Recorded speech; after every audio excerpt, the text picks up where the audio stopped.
So, hi guys, my name is Irshadi of Sigma channel. I have hosted in this video. We're gonna make a game, pop game. So, let's begin. As you can see on the screen, so first of all, you should take a balloon from here, a balloon one. Then you should go back and take a background, a nice background. And now you should go in events and take when this grid clicked, then you should go in sound and start sound pop. Then you should go to random position.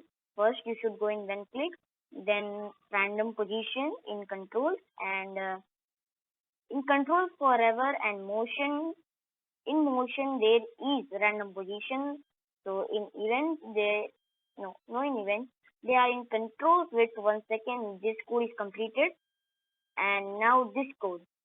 When click, so easy. When click, and you should go in variables and create your own variable called score. So set score.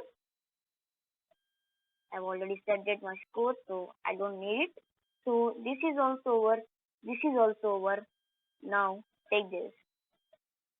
When the split clicked, then you should go in sound and start sound pop. Then you should go in variables again and change score by 1. Then the last step, you should go in events when clicked in controls forever in looks. Change color by effect 25. As you can see over here, change color effect 25. And in motions, go to a random position and wait for 1 second in control. So let's check this game. Isn't it working or not? So no, we are not in the side. Wait a second. Yeah, let's start the game. As you can see on the screen, it's going in a random position. So we should click this. It's very interesting game to play for the time pass, and it's not taking a lot of time to make this. Just 5 to 10 minutes, or yes, 5 to 10 minutes.